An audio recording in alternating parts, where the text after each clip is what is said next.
I'm Graham, And I'm Corinne. and we are Too too talented. talented. Hey, a little slow on the uptake on that one. I was concerned because it sounds like our dog might be getting something off the counter upstairs, Counter surfing. which she does frequently. You caught Yes. her the other day with a entire chicken carcass. Oh God. Luckily, I'd gotten there right before she must have just gotten it. So she hadn't really eaten it and gotten bones stuck in her throat, which is what everybody's worried about. So it was okay. But yeah, it was not a good situation. Yeah. Hmm. Someone left it up Hey, there. I'm sure there's listeners who might be able to relate with this situation. So, welcome to the Too Talented podcast. Welcome. Today we're going to be talking about something we feel like is really important, and I'm going to lean a little bit on Corinne's expertise with this because she's had a lot of experience with this. But it's candidate attraction, and so it's aimed at either talent acquisition or hiring managers, and how they don't just recruit for candidates, don't just post resumes, but how they actually attract talent and some of the skills that you can use to be able to do that. And you've had a lot of experience with that, so I'm excited to hear some of the things that you know about it. Yeah, also you have a lot. I mean, essentially you are a headhunter Mhm. or yeah, so you also have a lot of experience with kind of what maybe people like to hear. So, well, we have different perspectives, but Yeah, yeah, we will get into it for sure. for sure. So, how's running going? How is running going? It is going. I'm running a lot. Yeah, So are you. For different reasons, we're running a lot. yeah. I was in Arizona last weekend on the Black Canyon course, running in preparation for the Black Canyon 100K, which is in 3 weeks, and it was super fun. It was a great weekend. Did 14 miles on Saturday and 25 miles on Sunday. Um, it went well. I think I PR'd a lot of my segments and What's PR? personal record. Yeah, Uh, so I feel like I'm in pretty good shape, and it's a good reminder because it's very rocky out there to get back on the course and just get a feel for what it is and kind of prepare yourself mentally for what the day is going to entail, which is hard and challenging, yeah, for sure, for but sure. beautiful. Well, and you got to go down there, and it was like 60 degrees, Yes. somewhat sunny, maybe partly cloudy.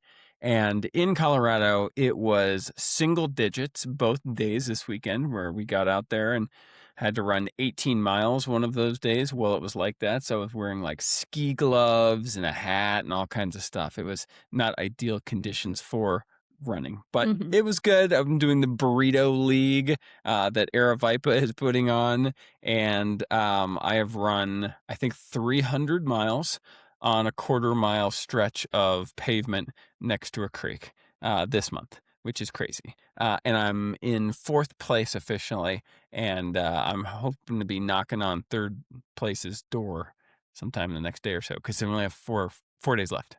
Yeah, it ends on January 31st, and we're recording on the 27th. Yep. I checked out the Tempe, Arizona segment, which is the Mill Avenue, like infamous. It's the OG and like the biggest, probably the most attended segment of this whole thing. And I have to say, our segment is prettier. Of course it is. And it's also about 4,000 feet higher than theirs. True. Yeah. Yes, ours does not have. You do not have to cross or there's no stoplights. Yep. It's on a path, and you get to look at the rock the whole time. So, but it was cool to check that out. I saw Burrito League HQ, and it's quite the operation that is going on out there. Yeah. Really cool, though. Yeah. So just from kind of business update, Stride Staffing, I'm working on a couple of job orders, and then I've got one upcoming as well. Funny enough, right now, everything that I'm working on is a finance job. So senior financial analyst and then a director of finance. They're for a couple different manufacturing companies. They're pretty traditional roles. One of the roles is 5 days a week on site, which is a challenge and a lot from a talent attraction standpoint. Mhm. It is one of the things that we are finding that is making recruiting much more difficult. Mhm. I've talked to a number of candidates who said, "Ooh, 5 days a week on site. No, I'm not good with that." But I have found a few people who either live very close to the office, so it's fine, or are interested in going 5 days a week because they get more done, they feel like, at an office setting. So I think everybody has a different preference there, but having some flexibility, like with a hybrid schedule, I think can be very helpful in attracting talent. And then the other thing that I worked on, I put a consultant on earlier this month to help a smaller company who had vibe coded a software platform, and they were not quite able to get it to work. So they had to bring in a contract software developer to kind of help them get their code working. And it's been a lot more hours than I think they initially anticipated. I think they thought they kind of quote unquote had it. And they, according to the consultant, are pretty far from having it. Mhm. So that's something to be aware of if you are a software developer and you're open to contract work. There could be some companies who have vibe coded some things over the past year using AI who might need your expertise. So looking for those opportunities might be a really good thing to look at right now. Yeah, yeah. Cool. I am also so business side of things, doing a consulting role for a large data center company, not large, small data center company, that's growing though and has new capital and just coming in and kind of getting a lay of the land. They have never had internal recruiting before, so I'm meeting a lot of people and learning about the organization. And we'll be heading out to Greenville, South Carolina, to attend their sales kickoff tomorrow for 3 days, which will be great to meet a lot of the hiring managers. We have a handful of roles open right now. Director of FP&A, infrastructure services manager, which is a Nutanix on-site data center kind of engineer. And then we've got some network operations roles open, and I just opened a senior account manager for a sales role. So Busy. yeah, it is busy for when I originally talked to them thinking, "Oh, we might hire like 5 people in the entire year." Well, we have like 6 positions open right now. So, yeah, it is, all of those have different, types of candidates, like different degrees of people applying that are qualified or not, and different levels of like strategic sourcing needing to be done for them. So it's a good, diverse set of positions. Absolutely. So if you're listening to this as a candidate, I think this would be good things to hear about what you're wanting to hear from employers when you're talking to them. A lot of times employers will just be kind of checking boxes, making sure you fit from a tech skill set match, but maybe aren't selling the role. And I think that can be something to watch out for if you're interviewing with a company who's really kind of turning the screws on you with questions and not really allowing for many questions for you to ask them. Because I think that I feel like you want companies who really can articulate their value proposition. So we're going to be talking to managers specifically today about how to do that. But I think that's a really important thing as a candidate to be listening for. Yeah, I agree. Awesome. So we can get started. You want to take the first one? Which bullet? It's number 4. Okay. All right. Mindset shift from posting to attracting. Okay. So I think that it's important, and this goes back to having a good relationship and line of communication with your hiring managers, that thinking of yourselves as a, like, whether you're I'm saying this as a recruiter, internal recruiter, or if you're an agency and you're working with a hiring manager or a client, like that you two are, as well as anybody who's in the interview process, honestly, is like a unified team of, okay, like we have level set what we're looking for. We've all gotten on a call together and talked about the ideal profile and the ideal background, but also the ideal culture fit. We talked about that in another podcast, like what role is this person going to play? So everyone starts with the same understanding, and then essentially everyone in this process should turn themselves into a salesperson. Your job is now selling the position to external candidates. And so, I think one question I like to ask hiring managers, you know, not only the value proposition of the company itself, which I'll give you the example right now for the company I'm working for. Something that's really exciting is that we just raised a whole bunch of new capital. That means that people are going to have access to resources to be able to do their jobs well. And there is an appetite internally for people to want to offer solutions, think about tools, and the money is there to be able to grow and scale the company. And so you as a person coming into that company have access to that, and you're able to you're not going to be restricted in what you can do as long as you maybe build a business case for it. So that's a really attractive thing for certain types of people who want to be in that environment. And so that's a selling point. So value proposition of the company, if it's an established company, it might be that it's like highly structured and a highly specialized position. This person, you think about just what would be attractive and what are some of the selling points of the position, and then have those in your mind for during the interview or for when you're doing kind of like messaging and outreach to candidates. So I'd like say start with that. You kind of just have to think about it. You can ask people, hiring manager or the other people in the team, like, why are they there? What do they like about working for the company? What keeps them there? Those are all things that then you should communicate to the candidates, either early on in trying to attract them or in the interview process to make sure that they are kind of staying engaged. What what else? Do you have anything to add to that? Yeah. So one of the things, if I'm recruiting for a company that is not in like a hub. In Colorado, we have five main hubs, let's call it. So Fort Collins, Boulder, Broomfield, downtown Denver, and the Denver Tech Center, and then Colorado Springs. So those are kind of the major hubs. Anytime you have a company that's outside of that hub, it's sometimes still a little harder to attract company or candidates to go to that. Mm. So that's one thing that this company has. Plus, they want to have people 5 days a week on site, which is a challenge in itself. As well as they are a manufacturing company and they have a manufacturing plant at the office. So it's not the most like amazing cutting edge office. So there's some like things that I have to kind of prepare people for. So I need to be able to tell them some of those things. But knowing from recruiting for a long time, a lot of times finance people, and this is a finance role, are looking for something that's a little out of the box in terms of what the job entails, right? They don't want to be stuck in a job that's just budgeting, forecasting, variance analysis. Those three things over and over and over every single month. Yes, that's part of any finance job, but there's got to be more to it. So this role has a strategic finance aspect where they're going to be helping with mergers and acquisitions, divestitures, the more exciting parts of finance. So I want to tell candidates about that side. And I had really good luck talking to really good candidates, talking to them about it is 5 days a week on site.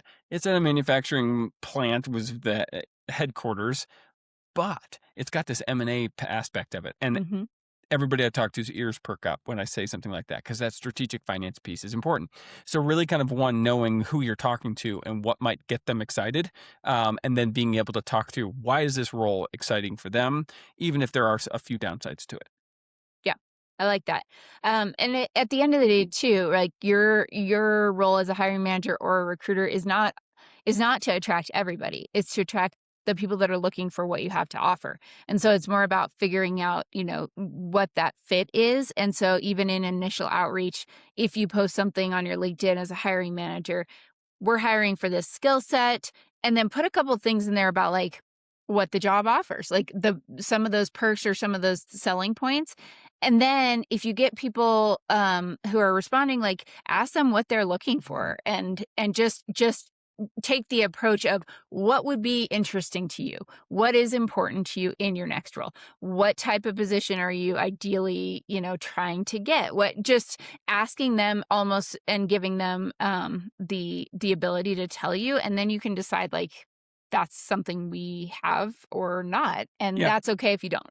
But I think that's really important. And so that might be an approach as a recruiter too, or even if you're a hiring manager and you are sending out to your network, um, if you find somebody you really, really like, just straight up asking them, like, yeah, what type of opportunities would you be interested in now or in the future? You don't have to say like, hey, I'm hiring this. Are you interested in it? Just right. just keep it open so that like you can more than anything gather information and start the conversation. Definitely. Awesome.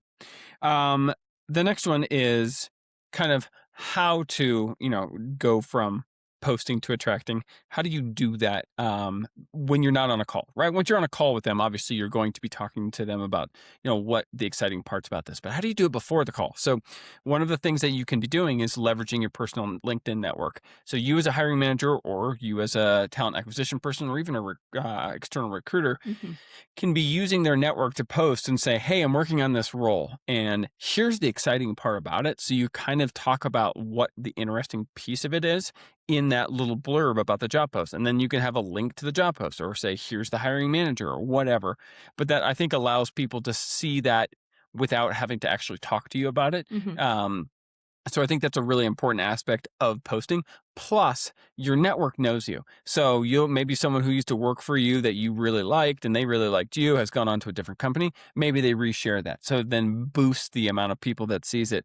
And I think those, when people organically want to share, organically like or comment or whatever, that is the type of stuff that really helps it not necessarily go viral because I don't think most things like this are going to truly go viral, but it'll like see a lot more eyeballs than let's say you run an ad that you're trying to target people. And you may get all kinds of fluff and noise from that ad, whereas this is likely going to kind of stay within that really important part of your network that is probably in the viable candidate neighborhood. Yeah. Yep, I definitely agree with that. I'm doing a lot of that right now, writing a little blurb about it. We're hiring this, and then I am actively tagging in the post the hiring manager, anyone else that's in this department, so that they can easily reshare it, doing the work for them of saying, okay, here you go. And actually, I wrote something, and one of the heads of this department, he kind of rewrote it and it was great. It was way better because he knows the role the Right. best. And so he was like, here's a suggested like update to that. And I was like, thank you. That's amazing. And so then I can share it with, like you said, and it gets this butterfly effect of going to a lot of people's networks. Also, even if you do not find or think about the people that are in your network that you've worked with in the past that are in that field and just start reaching out to them because the like oftentimes, even if they are not themselves looking for a role, they're gonna know somebody else who might be, or they're gonna have so this just happened to me. I just got a response about from a finance person, "Actually, I just got promoted, so I'm pretty happy where I'm at, but I know someone else who this might be a great fit for. Let me send you their name." My peer that didn't get promoted. No, it was actually their brother, but also in finance and, like, I have a feeling, like, probably also very good because that person is very good, and then you get a warm introduction to somebody else, and Yeah. so you're very highly likely to get a response from that person, so Definitely.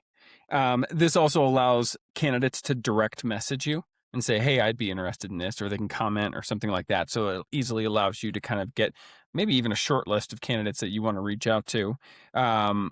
And I think it's also like kind of a passive way as a company overall to say, hey, we're hiring. Mhm. And that maybe can build some traction around people who are checking out your pages, looking at your company to understand who you are and what you guys do.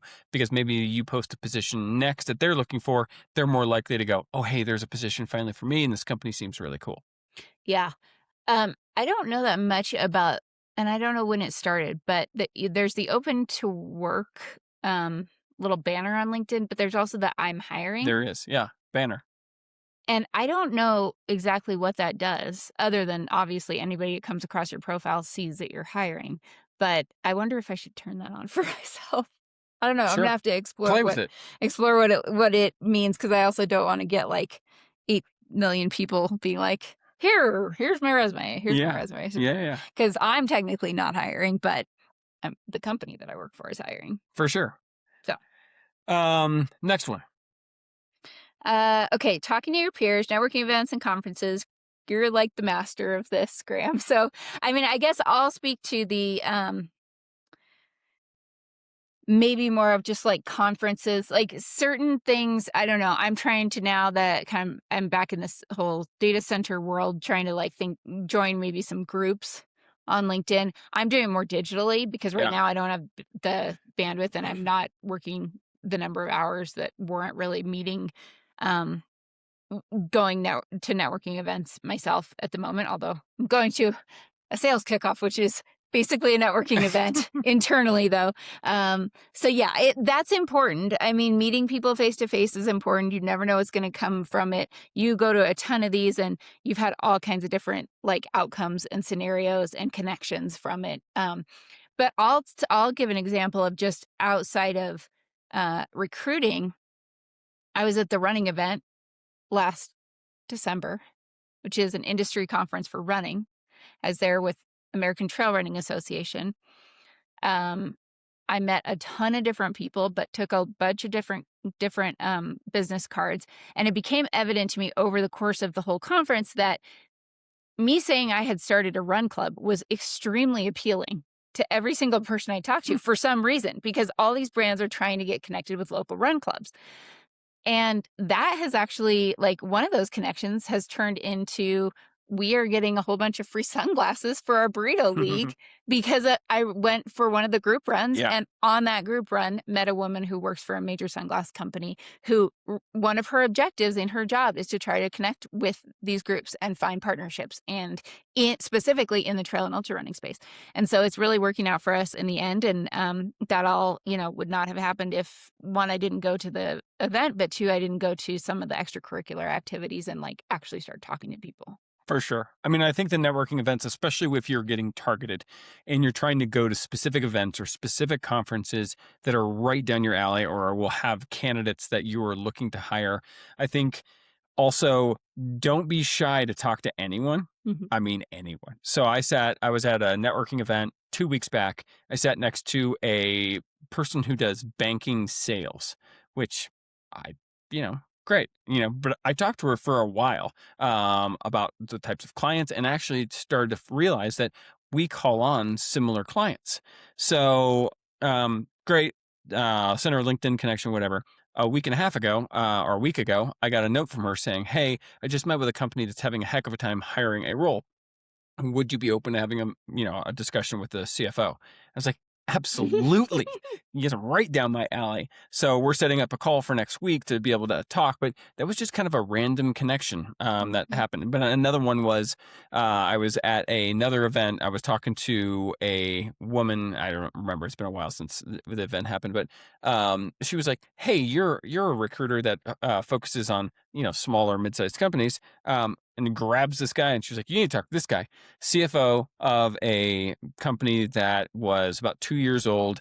They were just about to bring accounting and finance in-house after outsourcing it for the last 2 years. It didn't happen right away, and I think it's gonna happen, like, latter half of this year, but he and I talked for probably a half hour about that, and then it moved into skiing, which I'm also really passionate about, and running and all kinds of different stuff, and we just got to know each other for a while, but then I talked to him again in November, and he was like, "Yeah, it looks like we're gonna slow things down, but in next year, I think we're gonna do this." So that's some opportunities for me to follow up with him in a few months to hopefully be able to get job orders. But if you're looking for candidates, it can be the same type of thing. I'm really hiring, X, Y, and Z type role.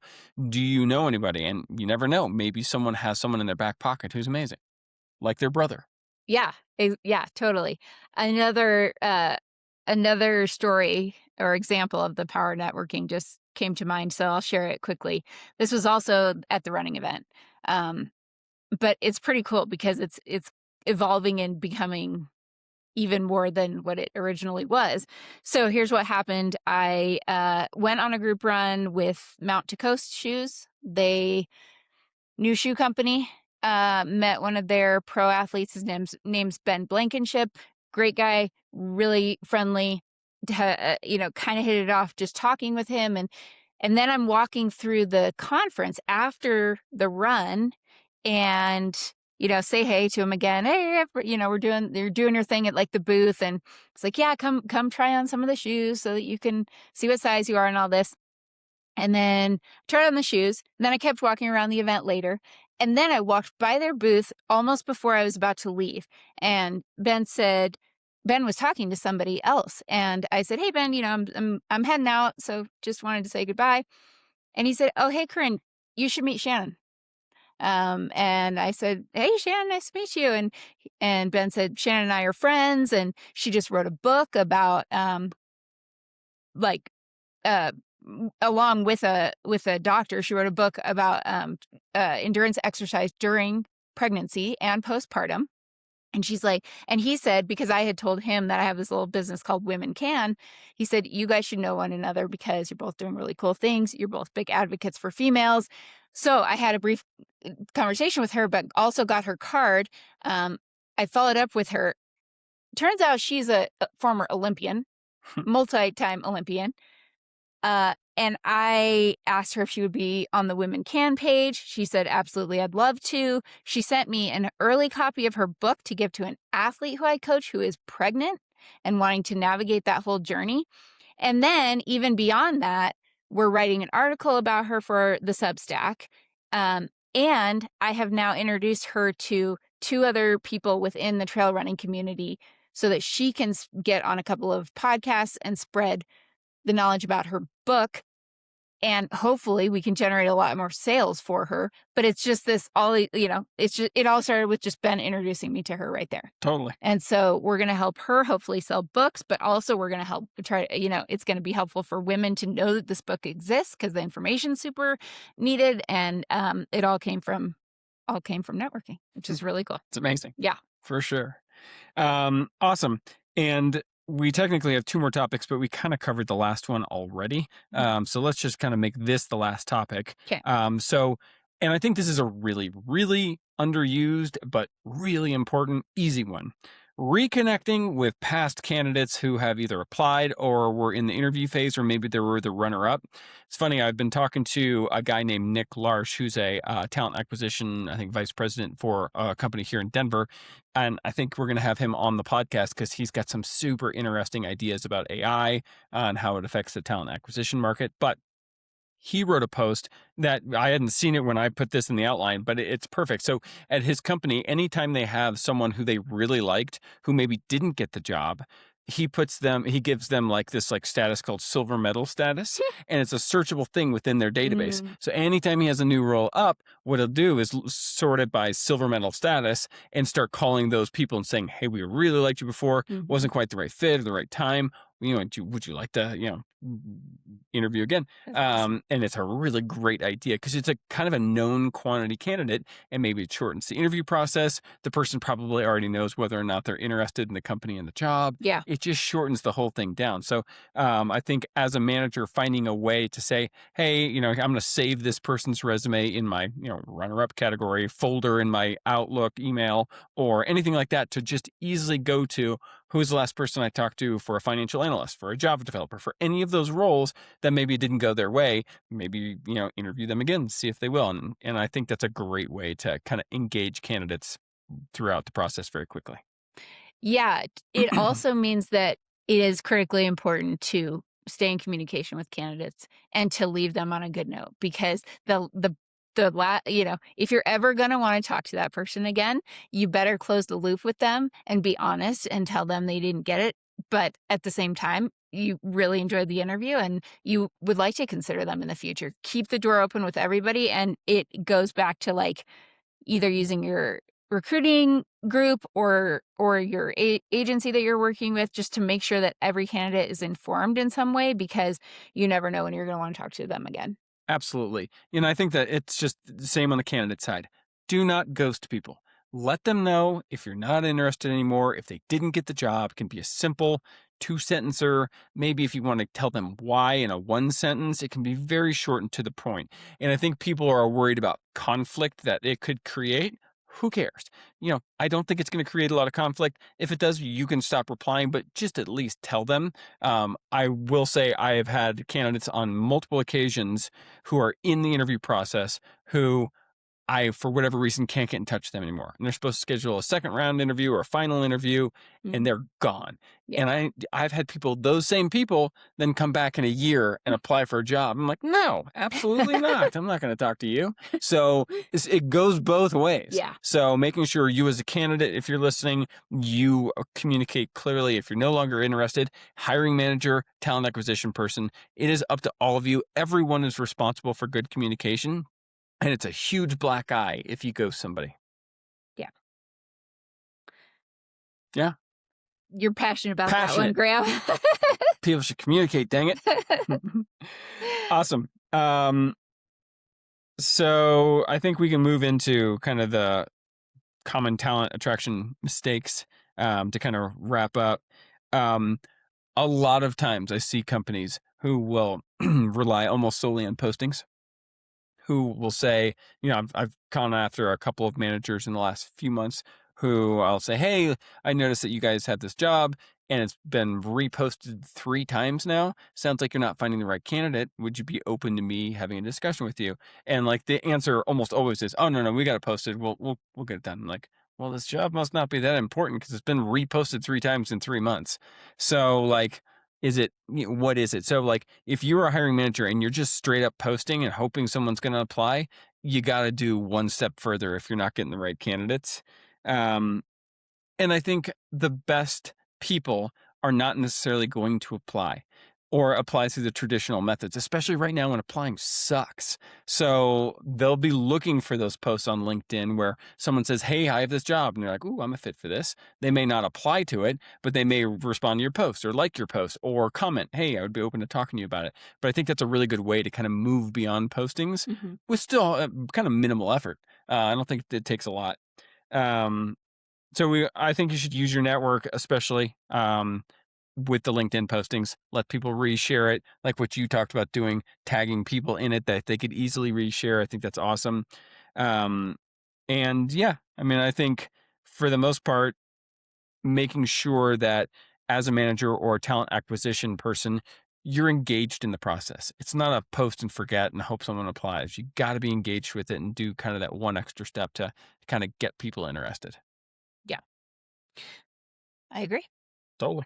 I Okay. got nothing else. Awesome.